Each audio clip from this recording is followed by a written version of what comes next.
Hi everyone, I'm with Hans Montenegro, the Chief HR Officer of the One Meralco Group. Hi Hans, How you doing, Rob? thanks again for guesting on my Finding Mentors program. Love to. In this program, I'm giving access to amazing people, the way you think. So this is giving access to everyone watching because not everyone is your friend, but everyone should be. Hans. You say amazing people. I'm looking over my shoulder. Who's he referring to? You, my friend, you, Hans.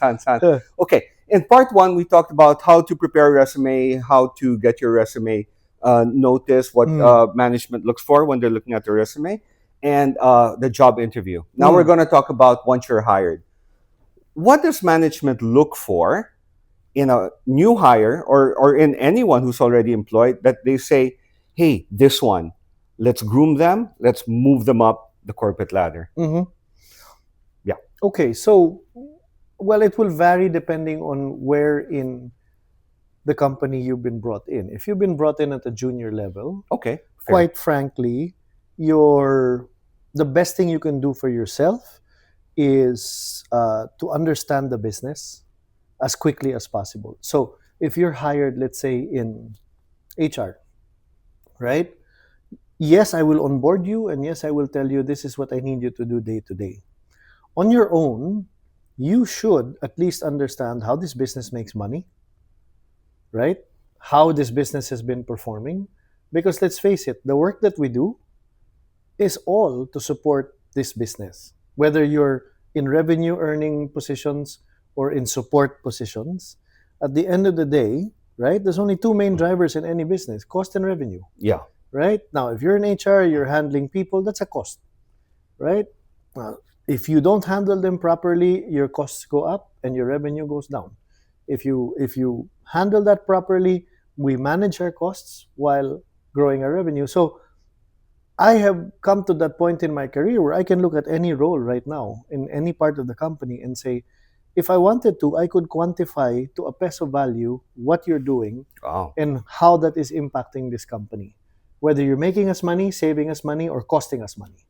So if you're in a new role, of course, understand the role, take a look at how to do the job correctly, and then start thinking about how to do the job better. Get to know your team, because no man or no woman is an island. Get to know your boss, what makes them tick. Yeah. Because a lot of the times we kind of default to, I am being managed by my manager. Well, you know what? You also manage your manager. You understand how they like certain work done. You understand when you give them output, when they take a look at your work, do they evaluate it or they just accept it and move on? And you also need to understand, because here's the one thing I learned later on in life, which is true for everybody. All of us have an agenda. All of us Of course. have an agenda. Yeah. So your boss had an agenda when they hired you, because they wanted to hire somebody to fill a role, maybe to help them with their work. Maybe they wanted somebody who were thinking of grooming to be their next successor. Whatever the case, whatever you do it well, but understand you have an agenda. Your agenda is probably to do a good job, maybe get promoted, maybe work your way up the ladder, maybe sit in your boss's chair one day. Be honest with yourself and understand what your agenda is, and then work toward that agenda. But then take a step back and also take a look at the people around you. Everybody's got an agenda, right? There might be people on your team who are also eyeing the same position that you are eyeing for upward mobility. Your boss may be eyeing their own next jump. Yeah. So the way you do your work, which makes them look good, feeds their agenda for their own personal career development. Somewhere along the way, if you have a boss that takes care of your career, that's great. But I'll tell you what, and I don't mean this in a bad way, that boss also wants to be known as somebody who takes care of their employees. Again, it's an agenda. Yeah. Right? Because a boss who takes care of their employees attracts good employees and makes life easier for them. If I attract good employees on my team, I cannot tell you how ultimately easier my life will be, because good people will work with good people and produce good results. I have so many questions already. But from there, what happens when the bosses don't deal with a bad person? Someone who's ruining the culture. Yes. A You know, tumor. I call them a tumor. yeah, the bad egg, no? Yes. And does that turn off good people? It does. Yeah. It does. So what should a good manager do when there's a bad egg? Oh, if you're talking about what a manager is supposed to do if there's a bad egg, well, counsel privately. Do not embarrass them Oh yes. because maybe they're just misguided and don't know any better. So you Okay. give them the benefit of the doubt and you give them a chance to say, to correct. You don't write them off immediately. Yeah. Now, if the behavior is consistent and you know it's a bad egg, that's when you act swiftly. You have to. That's when you and this bothers me really because a lot of people aim for higher roles, but then suddenly they're not comfortable with the responsibility that comes with higher roles, like leadership, like being able to tell somebody you're not performing, you're not cutting the mustard, and if you don't shape up, you and I are going to have to part ways. Yeah. Right? They're so afraid. Parang they will just let that non-performer fester and drag everybody else That's down. common though, no? Not It is only- very yeah, common. This, I don't know if it's the Filipino non-confrontational cultural issue. Yeah. Honestly, it's a load of crap for me because here you are afraid or unable or unwilling to confront one bad performer. But if you have a team of 8, you're sacrificing 7 other good you people. are. Yeah, you are. Right? Do the math and realize what's more important, di ba? And you as a leader, if I'm managing somebody who I know hasn't managed performance, that manager's neck is now on the line. Correct. Because now, Should be. because unlike you, sir or ma'am, I know how to manage bad performance. Yeah. And the inability to manage your team and control them and is, for me, that's a red flag as a leader. Correct. I promoted you. With great power comes great responsibility. We're talking about, know your role, know the company and all that. But people ignore soft skills, people skills. Yes. Do you look for strong people skills in your... Absolutely. Ah. Absolutely. If I find somebody who is brilliant but doesn't play in the sandbox with others, Yeah. or is brilliant and knows it and wants everybody else to know it, that's a bit of a flag for me. Sit down, son. You and I have to talk, right? Brilliance is best felt when it's shared. And I will also tell them, I don't have a problem telling you you're brilliant, but there's a lot more to your brilliance that you can do than just perform. You can mentor. Yeah. It will make you a better person, and it will make other people around you. My point is, let's lift everybody up. Now, there are people who are not that particularly talented, but boy, are they hardworking. And Okay, boy, they have a they place, salt of the earth types and willing to learn. Yeah. Sometimes, some of the senior officers here in Meralco, they're like, mas gugustuhin ko na yung hindi ganun kagaling, pero masipag at humble. Kaysa yung magaling, minsan yun pa yung delikado kasi that's the one that finds ways around rules and can do stupid stuff behind the scenes because they're too bright. Right? Two questions, no? If you've accomplished something, like we were talking in the first interview, you lead, you accomplish, you have quantifiable results. Do you make sure the higher ups know what you've done, or do you just assume that they already know? Well, it's very hard for you, let's say, as a junior manager, reporting to a senior manager or director, to make sure that your senior vice president knows what you did, unless you find them on Viber and say, by the way, that was me. That's dangerous. Don't do that. Okay, right? That's good advice. Yeah. But the thing is, work with your manager to a certain degree as you understand, again, all things being equal. When your manager realizes that you're one of their go-to people, right? More often than not, they will tell you, I'll give you the opportunity to present. You be the one to present it, right? How do most people... Okay, I know what that means. But how do most people react to that? Ay, wag naman, wag sir. na, Diba? nakakaya. Which is, again, the worst thing you can do because I will talk specifics. When I was in Hong Kong as the regional HR person for Manulife, I got called into the office because the CIO and the COO wanted to build a digital software delivery company here in Manila. Okay. And they looked at me and they said, you're from the Philippines, you know BPO. would you be interested to go back to Manila and start up this entirely new entity, but as the COO? Wow. And I said, the first thing I said was, but I have no IT background. You want me to open an entity that is an IT delivery center. I have no IT background. The first thing they told me was, don't worry about that. Remember that you will not be able to set up a business without people, and you know people. Mm. So if you're willing to learn, we're willing to teach. And I stepped back a bit, and this is related to your question. If these guys saw fit to trust me, and they saw something in me Yeah. enough to recommend to the CEO, we're going to send our HR guy, we're going to promote him to COO, he's going to run this thing. And they put their name on that, right? Yeah. Who am I to tell them, no, you're wrong. Whatever you saw in me, you're wrong. But that happens more often than not, right? But that's the point. Why will you betray Yeah. the trust? Why will you betray the confidence of your manager by being by allowing fear to take over? Yeah. Because I'll tell you what, a lot of people are like, I can't do what you do, like you moved to Hong Kong, parang, I'm like, but that's how you make breakthroughs. That's how you make discoveries, right? And then they say, but how do you do it? I'm like, wait, you have to understand, there's no such thing as I'm ready. Yeah. There is no perfect time. When somebody tells you, why don't you present to senior leadership? I'm not ready yet. I'm not comfortable yet. There is no right time. You probably just missed the boat.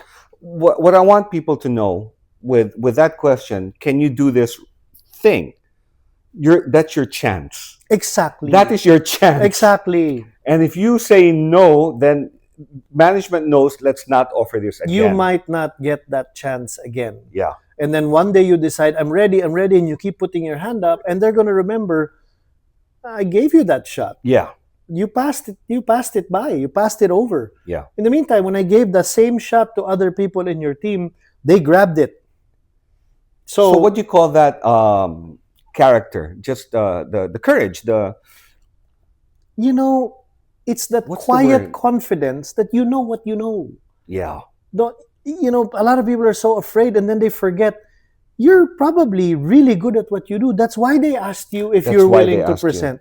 Well, don't forget that, right? You are fantastic at what you do. That's why they gave you the opportunity. And then you disappointed them by saying, no, I don't want. I'm scared. Sayang, right? I mean, believe me, there's people out there that have no business being given opportunities, pero mas mayabang pa sa ewan, right? They lead more with confidence than with capability. But for those of you who work hard and then you're given that opportunity, let me tell you what, there's no perfect thing naman eh. Yeah. They'll give you that chance. Then you have the humility to say, boss, help me. What does senior management look for when you present? Rehearse your presentation.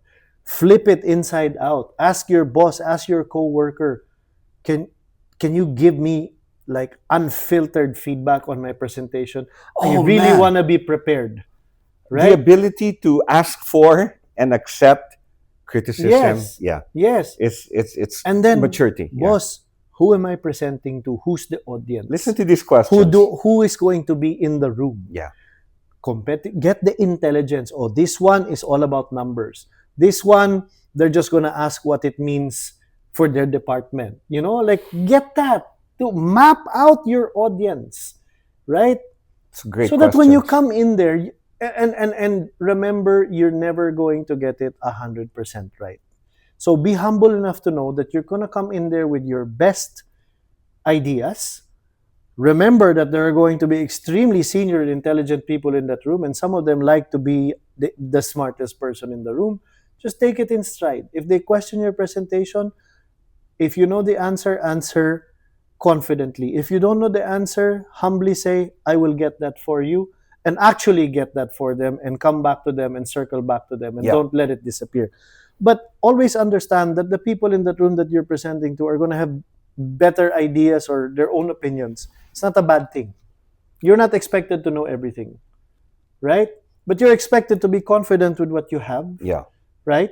And so, and when they have follow-up questions, take the initiative and make sure they never have to run after you for the follow-ups. Oh, naman. You get back to them sooner rather than later. Or when you said you would. Yes, the it's called the say do ratio. If I say Yeah.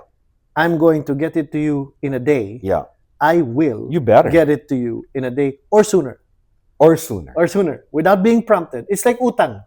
You borrowed money from me. Why am I running after you? You're Well, the one that should be coming to me and Yeah. telling me I'm ready to pay you back. Yeah. Never Or happens. Pay when you say no. Well, Or those pay are when you credit- say you will pay. Pay when you say you will pay. Exactly. Yeah. So it's that same principle, right? But like I present to MVP all the time. Oh wow. To the best of my ability, when I present to him, I know he's always going to have input. I don't take that personally. Of course. Because how arrogant of me to think that I'm smarter than this man. Mm. Secondly, I understand who he is. I know what he's like. He's going to want to have input, and he's going to want to try to catch me off guard to see if if I've done my research, right? Where I have, I tell him, sir, I knew you were going to ask that. I'm, like, don't be afraid, right? Yeah. Fear is overrated. I knew you were going to ask that. This is what I have, and this is what I had in mind, or this is what I looked it up, ganyan, ganyan. Now, if you ask me a question I don't know, the worst thing you can do is try to BS your way out of it, or smile your way out of it, or joke your way out of it. When he asks me a question I don't know, I'm like, sir, in relation to what? And then he'll go, this. I hadn't thought of it that way. Can I get that for you? And do you want another meeting, or can I just send it to you via email? That's good. More often than not, he'll say, yeah, send it to me. He goes, just make sure you cover that off. But see, if you're humble, he doesn't get annoyed. And truthful. Yeah, if you're truthful, nope, I don't have that data. I don't have that data point, but I can get it for you. What annoys him? Well, when you don't know your numbers, like the numbers you're presenting, you don't know, and you're just reading. He said this many times, guys. I went to Wharton. I think I know how to read, right? Because the worst thing you can do is read to him. Yeah. Right? He's got a hard copy of the presentation. He's got the soft copy there. If all your value in this presentation is to a reader, then you have no value. That's just a point, guys. When you're presenting, don't just read your slides. You're supposed to communicate information and what the message and all that. As a matter of fact, what impresses him is I have 3 to 5 slides. They're all bulleted. When he's asked, and when I'm talking to him, I'm talking to him. Yeah, no, my The God. slide is here. Yeah. I'm talking to him. Bam, bam, bam, bam. When he asks me questions, it's all with me. Yeah. Right? It's not 2 paragraphs on the slide, which is annoying. I mean, Super. a slide is supposed to be supplemental material to the knowledge that you carry with you here. Guys, I present for a living. The one thing which Hans just said, which is really important, when you're presenting slides, you face the people you're talking to. You don't face the slides and read. Absolutely. Don't read to the screen. Don't read to the screen. Yeah. So it's what annoys him really is if you haven't, if the conclusions in your presentation or the whatever you're presenting, have you validated those? Have you stress tested those? Because he's going to ask you, right? And if you don't know, just say you don't know. Hans, that takes a lot of work, knowing your numbers. Do you work outside office hours? Because on social media, there's this saying, if you're paid 9 to 5, you work 9 to 5. How do you guys see that particular? There's nothing wrong with working 9 to 5. Yeah. But if you want to aspire for higher positions, right? Michael Jordan did not become the best player by training 9 to 5. No. Right? You Yeah. go above and beyond. And you're not doing it so much for them. You're doing it for you. Yes. Right? Yes. You're doing it for you because this will pay off. If you sit there and 100%. you're like, I'm not going to give anything more to my boss, you're shortchanging yourself because your boss will see, okay, and you know what? Not everybody has to become a leader. Yeah, no, that's fine. There's a pyramid. Yeah, right? yeah, that's fine. Stay there. There are chiefs, there Yeah. are heads, and there are the workers. Yeah. Now, if you carry on like you're just a worker, then that's what you will be treated as. If you carry on like you are capable of greater things, Yes. you have to demonstrate that you are capable of greater things. When we were growing up, we were taught work for the position above. Learn the position above you. Absolutely. So that's Not just that. Learn the position above you, learn the position above them, yeah. depending on how high you want to go. Do you tell management your intention to move up? Here's a good. Do you ask for a raise or do you wait for a raise? That's a good or a promotion? So there's no right or wrong answer there because all of my roles in my career were as a result of they see what I can do and they figured maybe we can give him More. more. Yeah. Yeah. It wasn't me knocking on the door and saying, give That's me really more, good. I can do more. Yeah. I kind of like that approach, but I'm not going to discount. No, That absolutely. doesn't work for everyone. True. Some people are determined and hungry and will tell everybody what they've done and don't hesitate to ask their boss, when can I get promoted? How will I get promoted? I encountered a lot of those people in Hong Kong. The Westerners were very, very direct.